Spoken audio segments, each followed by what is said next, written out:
درود پاک کب کب کہاں کہاں اور کیسے کیسے کام آتا ہے۔ ایک بہت ہی خوبصورت واقعہ، بڑا ایمان افروز واقعہ ہے جو میں آپ کے سامنے پیش کرتا ہوں۔ ایک دوست نے اپنے ایک دوسرے دوست کو قرض دیا، اور جب اس نے قرض دیا تو وہ قرض ایک بڑی اماؤنٹ تھی، 3000 دینار۔ وہ ٹائم آ گیا جب اس ٹائم وہ قرض لینے کے لیے اپنے دوست کے پاس گیا کہ بھائی مجھے میرے پیسے واپس دو، تو اس نے کہا کہ پیسے تو نہیں ہے میرے پاس، میں کولیپس ہو گیا ہوں، بزنس اب میرا ختم ہو گیا ہے، میں تمہاری رقم نہیں دے سکتا۔ اس نے ایک اور ٹائم دے دیا اسے کہ ٹھیک ہے اب اتنے وقت دنوں کے بعد میں دے دوں گا۔ وہ ٹائم بھی گزر گیا، اور جب وہ ٹائم بھی گزر گیا تو اس کے بعد اس دوست نے کہا کہ اب تو پیسے دے دو بھائی، میرا ٹائم پورا ہو گیا ہے۔ پھر نہ دے سکا ٹائم۔ آخر کار معاملہ جو ہے وہ کورٹ میں چلا گیا، قاضی کے پاس چلا گیا۔ اب قاضی نے جس کو پیسے دینے تھے اس کو بلایا اور کہا کہ بھائی آپ کو اس کے پیسے دینے ہیں؟ کہتا ہے ہاں پیسے تو دینے ہیں۔ تو کہا پھر دیتے کیوں نہیں ہو؟ کہا پیسے ہیں ہی نہیں، کاروبار ہی ختم ہو گیا ہے، قرضہ تو لیا تھا، اب میرے پاس بچا ہی کچھ نہیں ہے۔ تو کہا اچھا اب یہ بتاؤ کہ کب دو گے، کیسے دو گے؟ اس نے کہا بس میرے پاس پیسے ہی نہیں ہیں۔ تو کہا اب تمہارے پاس 30 دن کا ٹائم ہے، 30 ڈیز میں یا تو اس کے پیسے لوٹا دو یا 30 دن کے بعد تمہیں قید کر دیا جائے گا۔ یہ شخص اب گھر آیا، پیسے تو تھے نہیں، مگر شاید علماء نے لکھا کتابوں میں، یہ واقعہ کئی بڑی بڑی کتابوں میں لکھا اور درود پاک کے فضائل کی بڑی بڑی کتابوں میں لکھا، اور اس شخص نے سوچا کہ اس نے ایک حدیث پاک پڑھی ہوئی تھی کہ جس میں یہ نبی پاک علیہ الصلوۃ والسلام نے فرمایا ہے، جس کا مضمون ہے کہ جو شخص پریشان ہو، مصیبت زدہ ہو، اسے چاہیے کہ مجھ پر کثرت سے درود پاک پڑھے، کیونکہ درود پڑھنا مصیبتوں اور پریشانیوں کو لے جاتا ہے۔ اب اس عاشق رسول نے سوچا اور تو کچھ ہے نہیں، اب میں درود پاک پڑھنا شروع کرتا ہوں۔ صبح سے لے کر شام تک وہ درود پاک پڑھنے لگ گیا۔ 27 دن گزر گئے، only 3 days left، 3 دن باقی تھے قاضی کے پاس جانے میں۔ 27 دن گزر گئے درود پڑھتے پڑھتے۔ جب 28ویں رات آئی تو آنکھیں تو بند ہوئیں، مگر خواب میں اسے ایک آواز آئی، گھبراؤ نہیں، تمہارا قرضہ ادا کر دیا جائے گا، تمہارا مسئلہ سالو ہو جائے گا۔ صبح اٹھتا ہے، درود پاک پڑھ رہا ہے، مگر کہتا ہے یہ آواز سے تو مسئلہ حل نہیں ہوگا، پیغام کیا ہے اسے سمجھ نہ آیا۔ 28واں دن گزر گیا، 29ویں رات آ گئی، مگر اب آنکھیں بند ہوئیں اور قسمت جاگ اٹھی۔ نبی پاک صاحب لولاک صلی اللہ تعالی علیہ وسلم خواب میں تشریف لائے، اور پیارے آقا صلی اللہ تعالی علیہ وسلم نے فرمایا گھبراؤ نہیں، علی بن عیسیٰ وزیر کے پاس جاؤ، وہ تمہارا قرضہ ادا کر دے گا۔ اب یہ عاشق رسول صبح اٹھا تو ویری فریش، حشاش بشاش کہ اب تو کام ہو گیا، نبی پاک نے خواب میں آ کر بشارت دی ہے۔ مگر پھر ذہن میں سوال آیا کہ علی بن عیسیٰ کے پاس جاؤں گا تو ثبوت کیا ہے، پروف کیا ہوگا؟ میں جا کر اس کو کہوں گا کہ میرا قرضہ دے دو تو ایسے تو قرضہ نہیں دے دینا، اور میں نے اس کو کہا کہ مجھے نبی پاک نے خواب میں کہا ہے، اور اس نے اگر مجھ سے کوئی نشانی مانگی تو میں نشانی کیا دوں گا؟ آخری دن تھا، 29واں دن تھا، وہ بھی درود پڑھتے پڑھتے گزر گیا۔ 30th نائٹ آ گئی، صبح وہ دن ہے جب عدالت میں جانا ہے۔ اب اس رات پھر نبی پاک علیہ الصلوۃ والسلام خواب میں تشریف لائے، اور آقا علیہ الصلوۃ والسلام نے فرمایا کہ علی بن عیسیٰ وزیر کے پاس جاؤ، وہ تمہارا قرض ادا کر دے گا۔ کہ حضور چلا تو جاؤں گا، لیکن اگر وزیر نے مجھ سے کوئی نشانی طلب کی تو میں کیا جواب دوں گا؟ پیارے آقا علیہ الصلوۃ والسلام نے کمال کا ارشاد فرمایا کہ علی بن عیسیٰ سے کہنا کہ تم روزانہ فجر کی نماز کے بعد 5000 بار درود پاک پڑھتے ہو، یہ راز فقط تم جانتے ہو اور تمہارا رب جانتا ہے۔ اب یہ جب صبح اٹھا تو ایک نشانی بھی مل چکی تھی۔ عدالت میں جانے سے پہلے وزیر کے دربار میں پہنچ گیا، اسے یہ ڈر تھا کہ آج پیسے نہ لوٹائے تو سزا ہو سکتی ہے۔ جب وزیر کے دربار میں پہنچا تو وزیر اپنے مشیروں کے ساتھ بیٹھا تھا۔ کہا مجھے آپ سے بات کرنی ہے۔ کہا بتاؤ کیا بات کرنی ہے؟ کہا میں ایک پیغام لایا ہوں آپ کے لیے۔ اچھا کس کا پیغام لائے ہو؟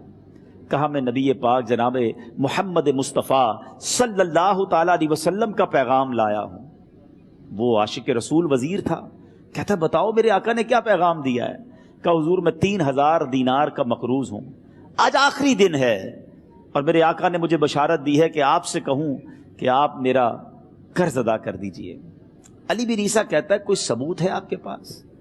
ہے کوئی دلیل بھی ہے آپ کے پاس؟ میں کیسے مان لوں کہ آپ کو نبی پاک علیہ الصلوۃ والسلام نے بھیجا ہے؟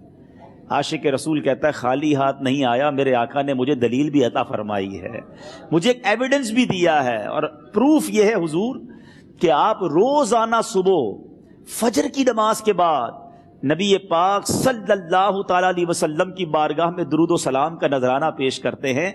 جب تک 5000 کا عدد پورا نہیں ہوتا آپ اس وقت تک کسی اور سے بات نہیں کرتے، اور اے وزیر صاحب یہ راز صرف آپ کو پتا ہے اور آپ کا رب جانتا ہے۔ اللہ اکبر! وہ وزیر تو جس کو کہے نا جھوم اٹھا، ایسا عاشق رسول وزیر تھا جو روزانہ صبح 5000 درود پڑھتا ہو، اس کی تو عید ہو گئی نا۔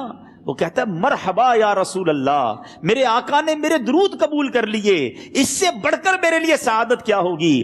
اب یہ وزیر اپنے سیٹ سے اٹھتا ہے، اپنے کمرے میں جاتا ہے، تھوڑی دیر بعد واپس آ کر اس عاشق رسول کے ہاتھ میں 3000 دینار رکھ کر کہتا ہے حضور پہلے 3000 دینار تو نبی پاک کا حکم کی میں ادب سے بجا لاتا ہوں، میرے آقا نے جو حکم فرمایا یہ 3000 دینار آپ کو پیش کرتا ہوں، حضور ایک اور 3000 دینار لیجئے۔ میرے گھر آپ آئے، اتنی اچھی خبر سنائی، آپ نے قدم رنجا فرمایا، یہ 3000 اس کا نذرانہ ہے، اور ایسا کیجئے 3000 اور لیجئے، اس سے اپنے بچوں کے لیے کچھ چھوٹا موٹا کام شروع کیجئے، اور ایک وعدہ کر کے جائیے آج کے بعد زندگی میں آپ کو جب بھی کوئی کام پڑے میں آپ کا بھائی ہوں، مجھے یہ خدمت کا موقع دیجئے گا۔ اللہ اکبر! وہ مقروض جو ایک رات پہلے 3000 دینار کا مقروض تھا، ہو سکتا ہے اس کے بیک آف مائنڈ یہ بھی چل رہا ہو کہ اب شاید کل میں نے جیل میں جا کر عدالت میں جا کر گرفتاری دے کر جیل میں جانا ہے، مگر اب 9000 دینار ہاتھ میں ہیں۔ عاشق رسول جھومتا ہوا نبی پاک کی یاد میں گھومتا ہوا اب عدالت میں پہنچا۔ عدالت میں everybody expecting over there کہ آج اس نے آنا ہے اور آ کر کہنا یہی ہے کہ پیسے تو نہیں ہیں، گرفتار کر لو، مگر جا کر اس عاشق رسول نے 3000 دینار جج صاحب کے ہاتھ میں رکھ دیے۔ قاضی کہتا ہے پہلے تو یہ بتاؤ پیسے آئے کدھر سے؟ تم تو کہتے تھے غریب ہوں، تم تو کہتے تھے کاروبار نہیں ہے، ایک مہینے میں اتنی بڑی رقم کا انتظام کیسے ہو گیا؟ سبحان اللہ! اس عاشق رسول نے گویا زبان حال سے یہ کہا ہوگا کہ یہ تو کرم ہے ان کا، ورنہ مجھ میں تو ایسی بات نہیں، اتنا دیا سرکار نے مجھ کو، اتنی میری اوقات نہیں۔ اس نے وہ پورا واقعہ بھری عدالت میں سنا دیا۔ اللہ اکبر! میرے پیارے اسلامی بھائیوں ذرا سوچو پہلے زمانے میں کیسے عاشقان رسول ہوا کرتے تھے، وہ جج وہ قاضی بھی کیسا سرکار علیہ الصلوۃ والسلام کا عاشق تھا۔ اپنی سیٹ سے اٹھتا ہے، بھرے دربار میں بھری عدالت میں وہ اپنے چیمبر میں اپنے کمرے میں جاتا ہے، اور تھوڑی دیر بعد واپس آ کر اس کے ہاتھ میں بھی 3000 دینار ہیں، اور وہ 3000 دینار جو ہے وہ اس عاشق رسول کے ہاتھ میں رکھتا ہے کہ سارا ثواب علی بن عیسیٰ کیسے لے جائے، میں بھی تو نبی پاک کا غلام ہوں، میں تمہارا قرضہ میں ادا کرتا ہوں۔ اچھا، اب ایک اور عجیب سینیریو یہ بن گیا کہ جس نے کیس کیا تھا، جس نے دعویٰ کیا تھا، وہ بھی یہ سارا منظر دیکھ رہا تھا۔ کہتا ہے جج صاحب ذرا رکیے، میں بھی اپنے آقا کا امتی ہوں، اور ایک کام کیجئے قلم کاغذ منگوائیے، اس عاشق رسول کا قرضہ ہی میں معاف کر دیتا ہوں۔ اچھا، اب عاشق رسول نے وہ واپس 3000 دینار جو جج صاحب نے دیے تھے وہ واپس جج صاحب کو دیے کہ حضور یہ پیسے آپ ہی رکھ لیں، قرضہ ہی معاف ہو گیا، اب آپ کے پیسے کا میں نے کیا کرنا ہے؟ جج صاحب کہتے ہیں جو پیسے نبی پاک کے نام پر نکالے ہیں اب مجھے واپس نہیں چاہیے، یہ بھی تم اپنے ساتھ لے جاؤ۔ اللہ اکبر! میرے میٹھے اسلامی بھائیوں، وہ عاشق رسول ایک رات پہلے 3000 دینار کا مقروض ہے، اب 12000 دینار لے کر گھر کو واپس جا رہا ہے۔ اس ایک واقعے کے اندر جو ہم سب کے لیے درس ہے، جو ہم سب کے لیے پیغام ہے، شاعر لکھتے ہیں نا، دکھوں نے تم کو جو گھیرا ہو تو درود پڑھو، دکھوں نے تم کو جو گھیرا ہو تو درود پڑھو، جو حاضری کی تمنا ہو تو درود پڑھو۔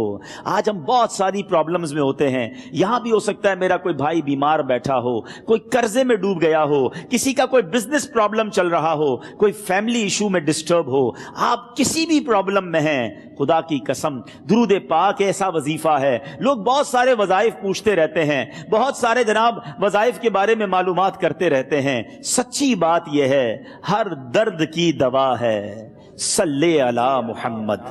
ہر درد کی دوا ہے صلی علی محمد.